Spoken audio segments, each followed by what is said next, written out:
Good evening, guys. You know what? I feel right scruff. I feel like words are coming gone wrong here. And but anyway, um, there you go. Don't worry about it. Okay, Mark Gorman tonight has been cancelled, guys. So I'm so sorry about that. But what it had been here in the southwest at the moment. It's been a bit cloudy today, and as I went out, I thought, oh gosh, then I was so sweating and everything. But it's really cloudy in the southwest at the moment. But what can we do? We can't have all the sunshine all the time. Anyway, welcome to Crossroads. If you're listening, you can go on to 96.fm, and that comes up from Cornwall all the way up to sunny Scotland. Yes, you can contact us on there, and also on podcast, Crossroads podcast.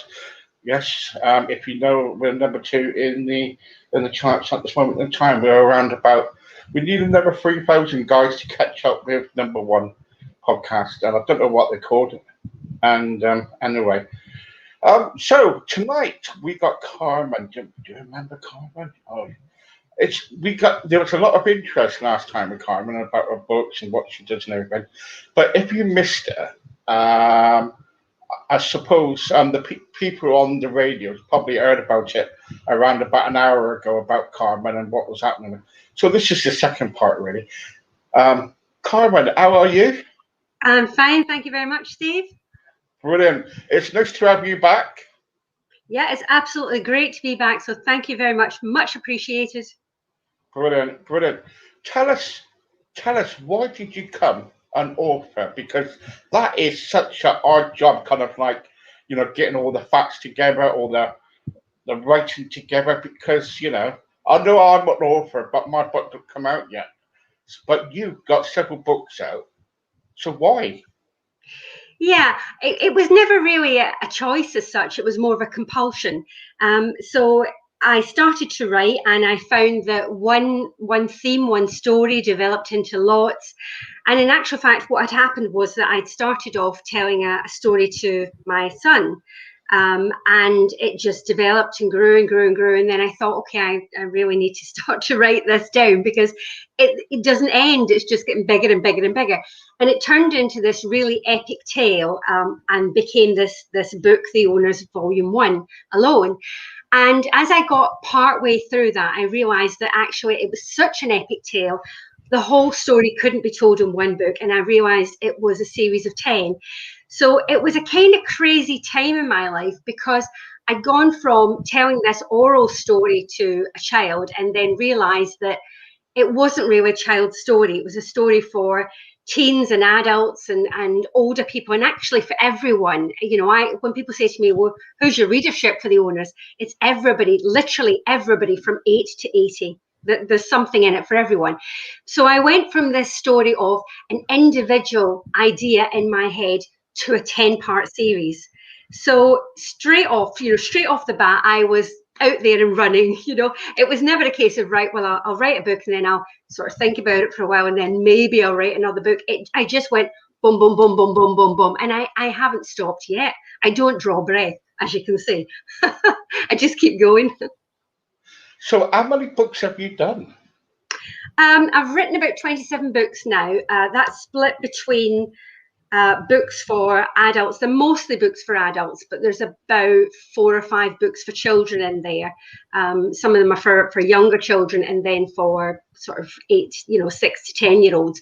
But mostly I write for adults, teens and adults. Yeah. On top of that, I've obviously written a lot of film work. I've written a lot of TV series, theatre pieces. I mean, everything, literally everything. But the books were obviously where I started, and it's where I kind of keep coming back to books, because the writing in them, the way that you're able to express yourself when you write a book is very different to when you're writing a film or a TV series. It's a different set of skills that you're using. I mean, writing is writing, but it's different subsets of the way that you write. But the fact of a book is that you can pour yourself into it in a way that you can't so much with a film or TV. And also because when you write a book, it's a much more solitary thing. When you write a film, you have eventually, once you've written it, you'll have a director look over it, you'll have producers look over it, and actors will look over it, and they'll say, oh, could you make the character a bit more like this? Or I really love this bit, can we extend it? So they have an input into it. Whereas with a book, it's more pure me. You get the pure me coming through a book. Don't know if that's good or bad, but you kind of get more of the essence of the real me that comes out in the book stories, I think, than in anything else. So who are you then? That $6 million question, that one. I'm a bit of a chameleon in a way, I guess, because I think I live in Bromsgrove in England now, and I live a very sort of, I guess, middle class lifestyle. I sit at home and write. The kids go to school and college and university and all of that. But actually, I'm originally from Glasgow. I came from the roughest parts of Glasgow. I was born in Govan, which was where the ships used to be built, and they had all the sort of docklands there and everything. And we moved from there when I was probably about 5, I think, to Postle Park, which was relatively newly built at the time. I think it'd been up for a couple of decades, and they built it. They constructed it specifically because they had a problem in Glasgow, and they figured at the time that what they would do would be that they would build this area, and then they would put problem people in it, and that would solve all the social ills, which is a really crazy idea, but that's what they did. So they built this area called Postle Park, and then they moved a lot of what they termed to be problem families in it. So there were people who had problems with drugs or alcohol or mental health issues. There were single mothers that went there. So my mum got moved there because technically she'd left her husband, so she had me. She was a single mum, so they moved us there. And there were a lot of good families. Don't get me wrong. There were a lot of really lovely, strong, proper Scottish good families that came out of there. But it was a really rough area, and if you can grow up cutting your teeth on something like that, on a place like that, it sculpts you, it molds you into the person you become. So I kind of take everything on the chin in a way. I get on with it. I get on with life. And whenever something happens that's awful, I just keep getting back up and keep going on. I just keep going on. And I think that's one of the things that fueled the story in Jigsaw Girl, because Scarlett, the main character in it, has, she's a survivor. She has the situation where her parents' house has burned down. She thinks she's not, but she thinks she's responsible for this fire. And the fire actually took their dog, and it took the fireman who rescued, took his life. And so she's got all this guilt in her. And, it's not something obviously I've ever personally experienced. But, I felt her pain, and I think because of the nature of me, it was quite easy for me to relate to her story and to write it. So I think it's a very true piece of writing. And in the book itself as well, it's like and about the abuse as well, isn't it? When it's like about the father smashing, the mother's teeth. Yeah, that's not specific. That's not actually from Jigsaw Girl. That's real life for me. So I was raised in 2 parts. So when we were in Govan, initially, I'm born of an Italian father, and my mum was half Spanish. So right. Very Mediterranean influence. You never could tell, but very Mediterranean blood and influences and everything. But my father was a wife abuser, so he beat my mum literally black and blue and smashed out her teeth. So that bit that I wrote there was actually my real life, right. And a very real memory that I have, and nothing really that should ever happen to anyone. Right. And no child should ever witness that. But I'm not the only person who's ever seen that. It's part of our reality. Sad, but it is part of our reality. It goes on. Have you been, because you witnessed it, I'm sorry for asking, but have you been through that sort of abuse too? No, I haven't.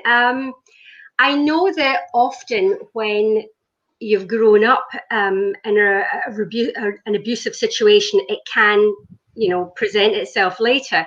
But my mum left him when I was about 5, and she then met. This is where it gets very confusing. She then met a guy called Gerald McCamick, who was actually Irish, but didn't have the Irish accent, didn't have the dialect, and had obviously been raised in Glasgow. And she divorced my Italian father, and she married Gerald McCamick, who raised me. So from the age of about 7.5, 8, I actually had a very stable, loving home. It was really prior to that time. So, it was a life in two halves. I don't think that even if my stepdad hadn't come into my life, I don't think I would have then gone on to meet and marry somebody who was abusive. I think I was a wee bit more sort of aware than that. But I know that there are a lot of women who do get trapped into this cycle and go from, an abusive home in their childhood to a partner who's then abusive, and then they leave them, and then there's another partner who's abusive. But you know what? Luckily, I didn't do that, and I broke the mold, and didn't have that situation. Did you see most of it all? I saw a lot of it, yeah. Saw a lot of it, and was involved in quite a lot of it because I was so young. So, for example, there was a time when we lived in, I don't know if you know of them, but we lived in tenements in Glasgow. So, we call them apartments, but they're flats really. So you go up a central stairwell and there's, 2 houses up again, another 2 houses up again, another 2 houses. So it's all, it is a flat, it is all on one level. And my mum was having an argument with my dad, which I guess would have led to, another fight. And she threw a pan of water over him, or tried to throw a pan of water over him. And apparently she thought it was hot. That's what she was trying to do. But it hit me, but it was only tepid, so it was absolutely fine. But yeah, I mean, there was a time when I remember she tried to leave him, and I would have probably been about 4, and he used to leave, and she'd watch him walk away over the communal back gardens, and he always just went, and that was it. He never looked back. And so she waited till he went, and she watched him, and we started to move our stuff out of this apartment because we were doing a moonlight flit sort of thing. And that particular time, he looked back and turned back, and he'd never done it before, but he did at that time. And so that was the time he smashed her teeth out. He came up the stairs, and I remember there being furniture wedged in the front door, and he punched her, and her teeth just burst out of her mouth, basically. So yeah, it's not, it's not a good thing to witness, but it doesn't, although it informs who I am, it hasn't changed my life to that extent. I've kind of moved beyond that, and most people, in fact, to be honest, I've got a lot of friends who are going to listen into this. They're going to be quite shocked because I don't think any of them know this about me. So there's, you've pulled a big revelation out of me. Oh, sorry. No. It's not that I keep it a secret. I don't keep it a secret. It's just that it's a part of my life that is now so long ago, and kind of doesn't really have any relevance for me, other than, you're right, in that it comes out in my writing. There's that gritty, hard reality, and I don't shy away from the truth in my books. Oh no, and that's what I like about you, because in your books and when you write, everything is true. It's down to the scale. It's really honest. You can tell it's coming from an honest author, because the facts are there. Everything is there. There's one other book what I want to talk to you about, and that's the Owners Alone. Yeah. No, that was really, really good. Now, can you tell me what was the idea about that book? So that's the book that that's my first ever book that I first started with. Yeah. So I had this idea. I don't really know how or why I had this idea, but the concept came to me that, what if humans were kept like pets, the way that we keep cats, dogs, budgies, rabbits, etc. What if we were kept as pets? What if we were socialized in that way by some other creatures? How would that go? And so that was the story I started to tell, and it's centered around 2 characters. So there's a boy called San in it, and a girl called Loney. and they're individually kept by their owners, and their owners are these almost bird-like creatures. So they're larger than humans. They've got very sort of human type faces, very human features, but they're bald, and they have feathers, and they obviously have, yeah, they have talons and wings, and obviously talons on their feet as well. So they carry their pets down. If they're very young and little, they'll carry them down on their feet, talons down to the ground. And when they're older, they ride on their backs. And so this story developed, and it was before Avatar came out. So this is just, I think, a couple of years prior to Avatar. And so when Avatar came out, I thought, oh my God, that's so weird because it's kind of similar. But actually, the story's totally different. So Lonnie's story and San's story were that they lived in this way, but they had no idea of family because they'd never been raised like that. They'd been raised by the owners and communally by the other pets and eons, which is what these creatures are, in the village. But they felt there was something missing from their lives, and there was something just not quite right, couldn't quite grasp it.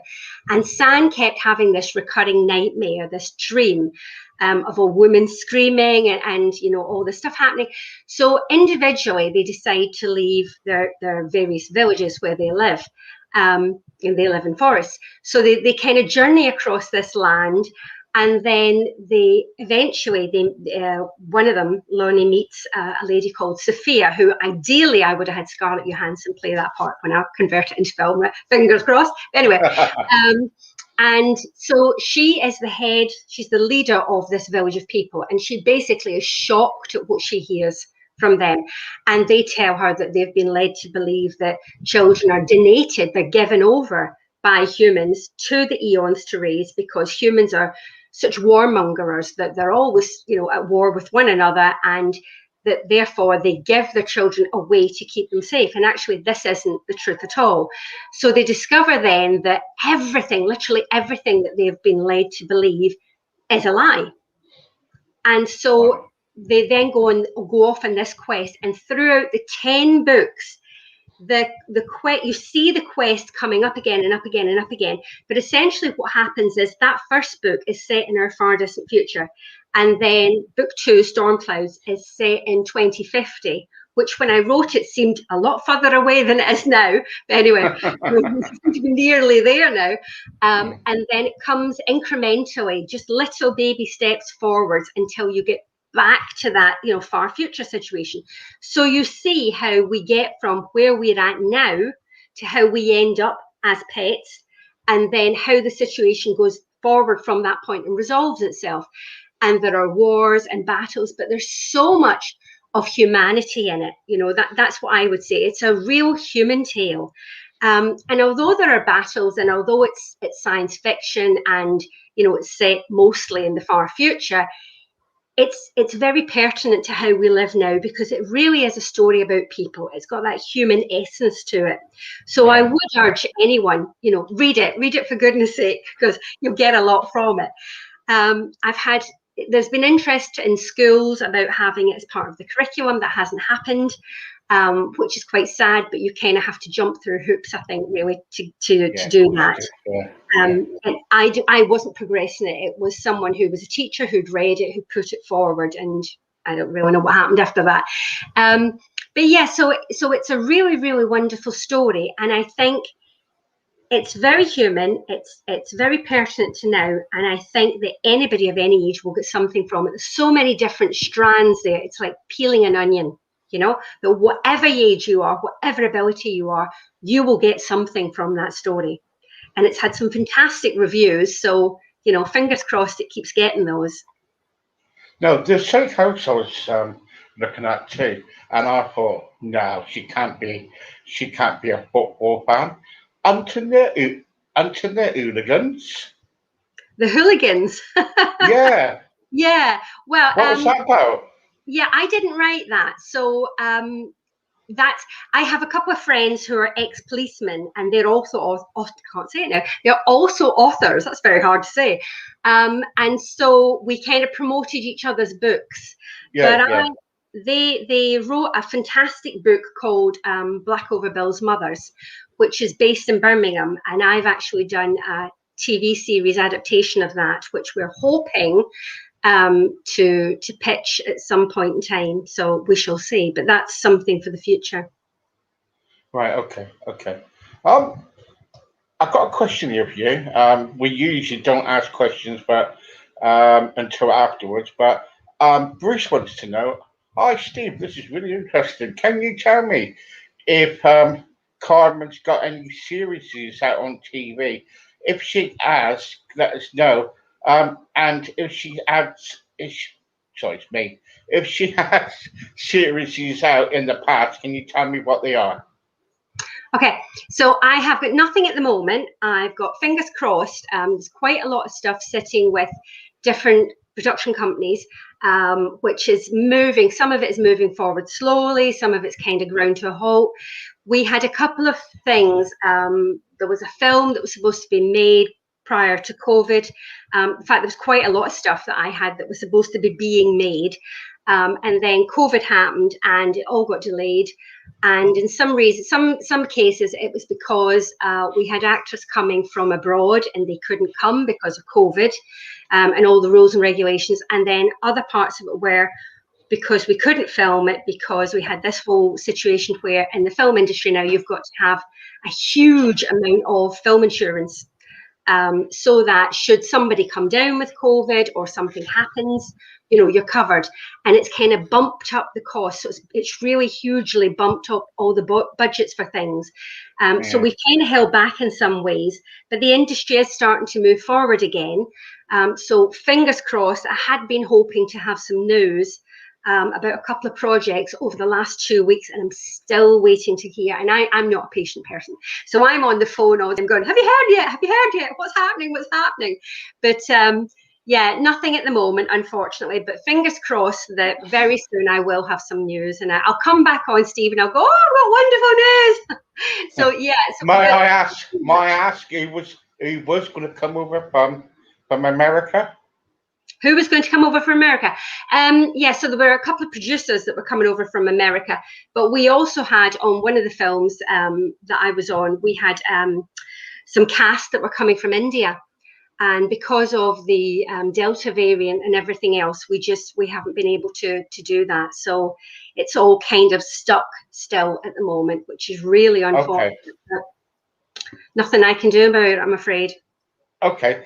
Now, Split Decision, what was that about?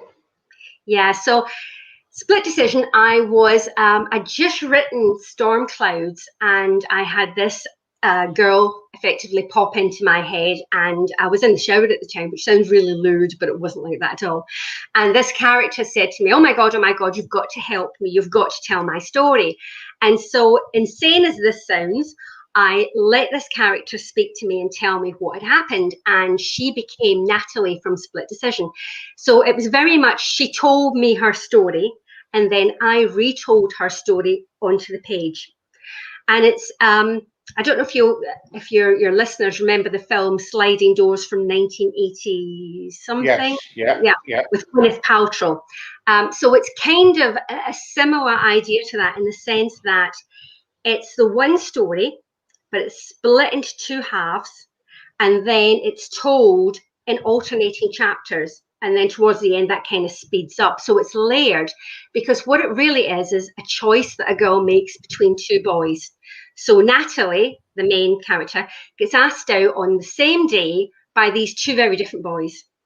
And one's a good guy and one's a not so good guy. And so she has this dilemma. She said yes initially to both of them.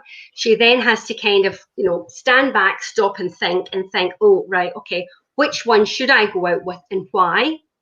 And so at that point, she makes a decision, but you as the reader don't know which boy she's chosen.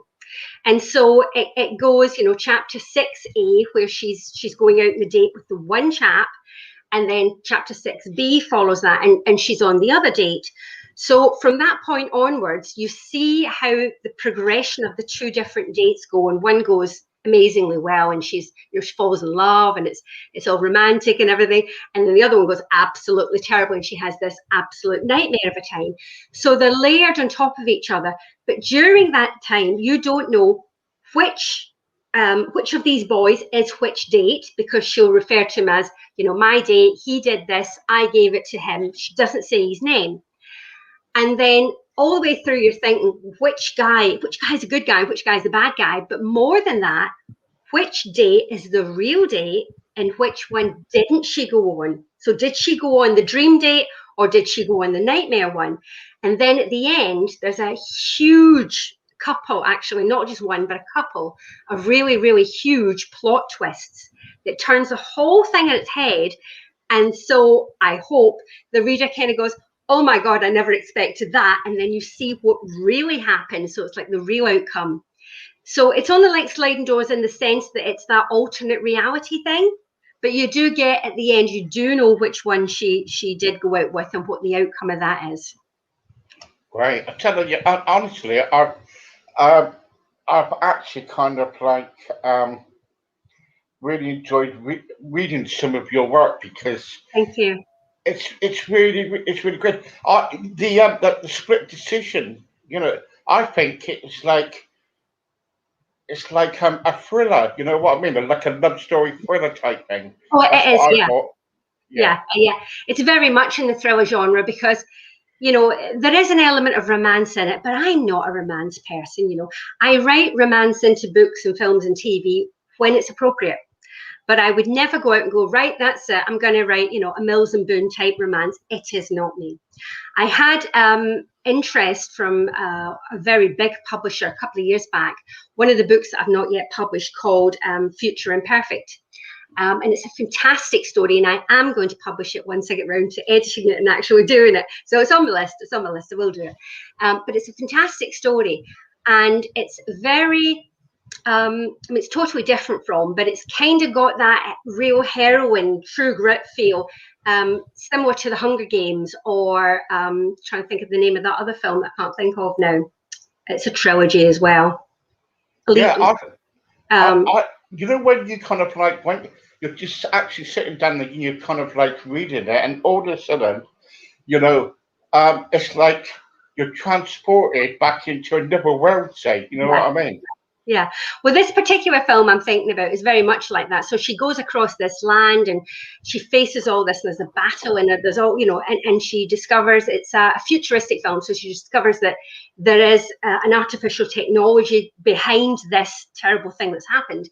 And so she takes all that on. So it's got that big sort of epic, wide world thing going on with it. And this big publisher came back to me and they said, we really love it. We think it's fantastic. But could you add a bit more romance? And I said, no. And they said, well, we're a really big publisher. Don't you want to publish with us?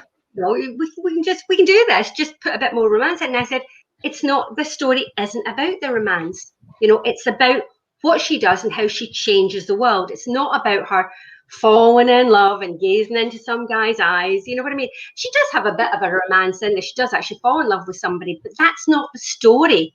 The story is how she saves the world, not a romance. So, horses for courses. A lot of people love romance. It's just not me. I love it. I love a nice love story, and it's really good. I'm sorry, personally, if I see a nice love story on telly, that's me gone on. It's like I get back. It's worse when I watch what's that program called? Long Lost Families. I just cry. Yeah, but then that's real life, isn't it? So it is, and that's what I like. Let's talk about the screenplays. You've done some screenplays, haven't you? Yeah, so as I said before, we've got nothing made just yet. We're still waiting for everything. I've got a fantastic thriller called Dead of Night that we're trying to get sorted out. We've got a great director on it. We've got fabulous cast. We just can't get it made right now. So we've been delayed with that, unfortunately. So we're trying to sort that out amongst a million other things. So I've got lots of screenplays on the go, and I'm currently writing, at the moment, I'm writing what's called treatments, because my business partner, I've got a production company with Louise Osborne, and she has another company, and they're doing the Birmingham film market. So they're encouraging people to apply to that, particularly women. And basically what they're doing is they're getting all these different filmmakers in the room. I mean, huge, big companies, companies that you would have heard of. So they'll be there, and then what if you go along and you apply, then you get to pitch your films to these huge big production companies, and then hopefully they'll give you a contract, they'll make a film, so I'm putting forward some treatments for that. So I'm currently writing those, so that's a lot of hoo-ha. You have to fiddle about, with pictures and make it look all pretty and things, and so it's a real carry on, but it has to be done. It's part of the job, so I'm doing that. Does your time, with your time during the day or whatever, is your time always writing, or do you have time for yourself? Yeah, I get up and I basically start writing straight away. So I'll probably start writing 6:30, 7 o'clock in the morning. I'll work through till sometimes 1, sometimes 2. Sometimes I'm working at 4 or 5, depending upon the workload I've got on. And then I walk the dog after that, and I do the dinner, and I do a bit of housework, and that's pretty much it. And I don't really mind. I mean, I do that sort of 7 days a week. Sometimes as I finish at 12, and then it's like a half day because I've only done 6 hours or something. It's like, half day today. But yeah, I mean, it's more than a job. This is more than a job. It's a compulsion. So although I work office hours, I actually do much, much longer hours than that. So, are you addicted to writing? Yeah. I don't know what I'd do if I didn't write, quite frankly. I mean, it's like the little excerpt that you put on the site there. It is what makes me me. And I'm actually a really boring person, really boring. No, I can't believe that. I can't believe that you're a boring person. Yeah, but this is the author me. So I'm talking about my books, I'm talking about films and things like that. The reality is that because I do that all the time, the only other thing I do is animal rescue. And so I spend all my time doing that, and I don't really do anything else. And then I'm exhausted afterwards. That's like, right, that's my whole day finished. I'm going to go to bed, get up, start it all over again, and I just keep recycling. Yeah. Just keep doing the same thing. So effectively, I'm very, in a social setting, I can be really, really awkward, and I really struggle. I don't like parties. I'm great at networking because I can just go out and be Carmen the author. But if I have to be Carmen the person, that's a lot harder.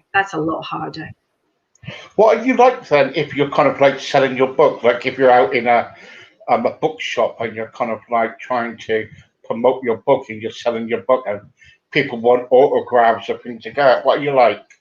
Yeah, I'm really good in that scenario. And I haven't done any for a long time because of COVID and everything. But prior to that, I used to do a lot of library talks or talks at women's institutes and schools and various things. And I sold a lot of books that way. And I sold in particular books to people who wouldn't normally buy my books. And it would be because they'd often come up to me afterwards and they'd say, I heard that you're a sci-fi writer, or you write young adult, or you write thriller, or you write this, that, next thing. And I only read this author, or I only read this genre, so I wasn't really that interested. But now I've heard you talk about the books, I realize how interesting they sound, and you've made them come alive, and so they buy them. I had one lady come up one time, and it was the strangest but the loveliest request I've ever had. And she said to me, can I buy a copy of all the books that you've got out right now? She said, because my grandson has bought all your books. And he's had you autograph them all, and he's loved them, and he reads them over and over. She said, and so I want a copy so that we can sit down and discuss your books. And I was just blown away by that. That totally blew my brain. And I thought, that's really lovely. How lovely is that, for someone to come up and say that to you? So that will always stick in my mind. That's a real, that's a memory made there forever. So in that sort of situation where I can talk about my books and talk about films and talk about my writing, yeah, I'm very proficient.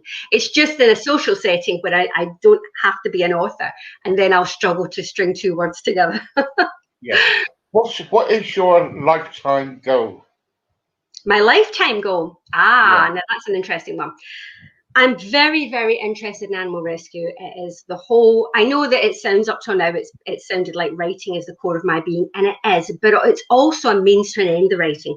So the whole point of the writing and the books in particular is that the money that's generated from that, I'm putting towards funding animal charities and animal Well rescue done. Well done. here and abroad. So my aim is I'm on LinkedIn, and I mean it happens on Facebook too, but LinkedIn, or maybe just on my LinkedIn, it's much more obvious. But my LinkedIn feed is, this shelter in America is putting down these puppies. This shelter in America is putting down these elderly dogs. This other shelter in America is putting down all of these dogs, and it is heartbreaking. And it's not just dogs; it's cats and animals as well. And so, what I would like to try and do is to change perceptions, to change the law, and to change things. I'd like to end the scenario of animals being put down, of there being kill shelters.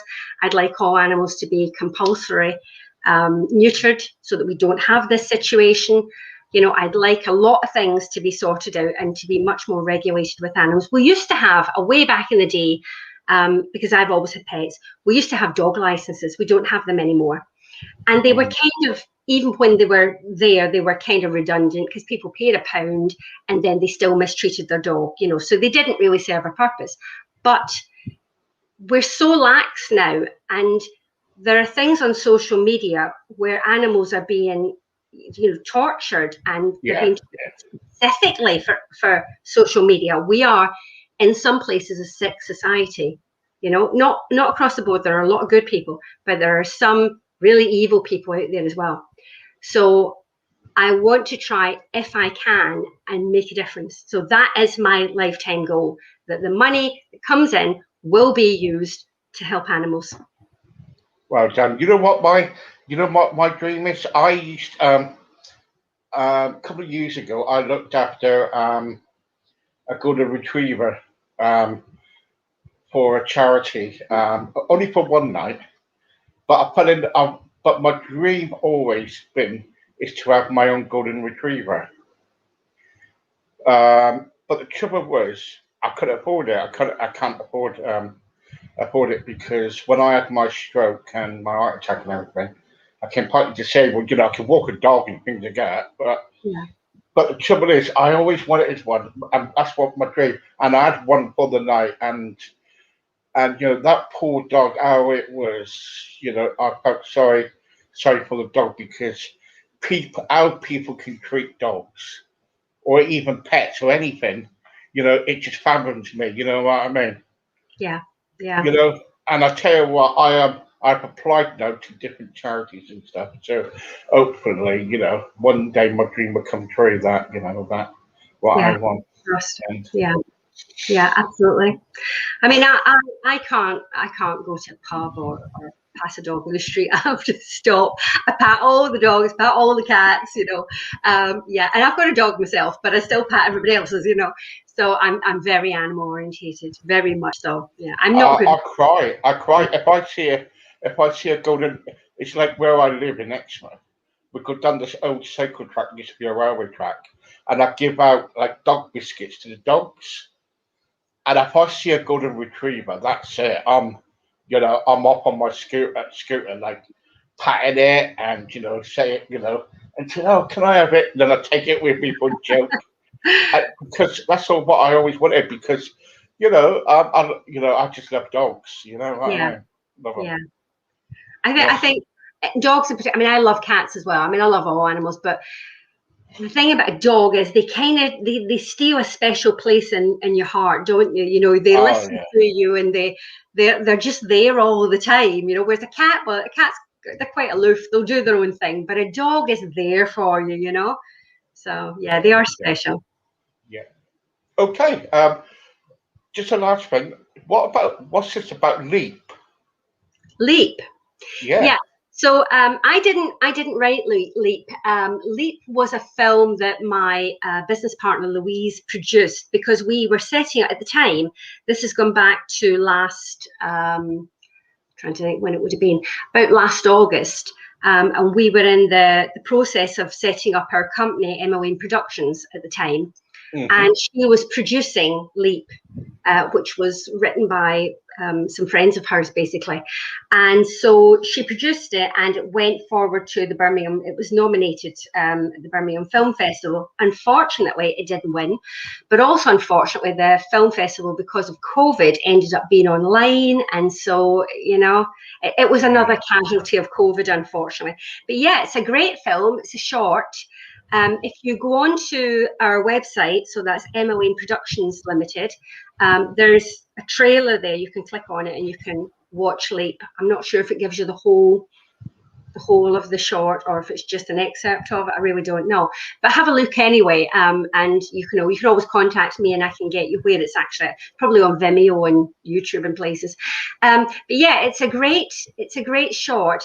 And the idea behind us creating Emmeline was that we wanted to have our own production company for film and TV work anyway, but we also wanted to give back to the community. So Louise is a lot more person orientated than I am.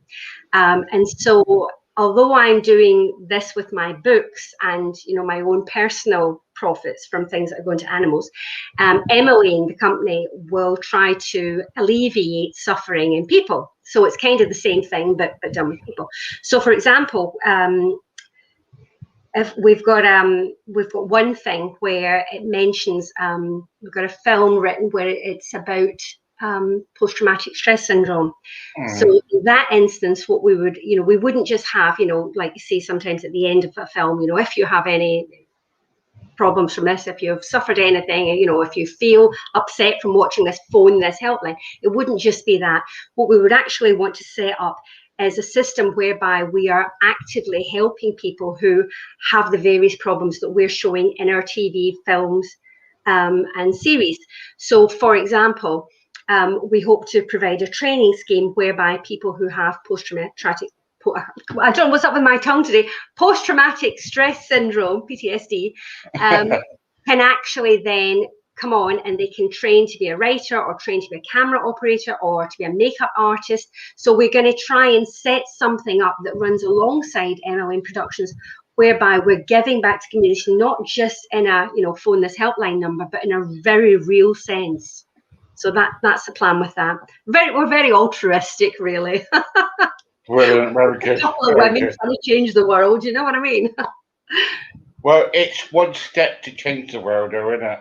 It is, yeah. You know, and if we can do our bit, if we can do just a little bit, you know, and then everybody else sees that you know, this can be done, it's a way forward. So this is what we're trying to set up at the moment alongside Emmeline, so that we've got all this in place for when we do stuff. So it is really sort of complex and complicated to get it all running up and going at the same time. So wish us luck. We're going to need it. I will do. Yeah, we'll do. Okay, thanks. Thank you very much for coming back on. We really enjoy your you know, the stories and everything, and about your books and everything. And I'm sure we'll get you back on in due course. Lovely. Thank you very much. And where can people get your books? Where can they find your books too? Yeah. So the easiest way is on Amazon, as it always is nowadays. So my name is Carmen Capuano. If you stick that into Amazon, you'll come up with a list of my books. Or if you Google me, you'll find my blog, and then there's details there of how to get the books, or Facebook or anything else. I'm on everything, so you'll find me somewhere. Yeah, you will. All right. Okay. Thanks, Carmen. Thank you very much. Thank you. Thank you. Bye-bye. Bye.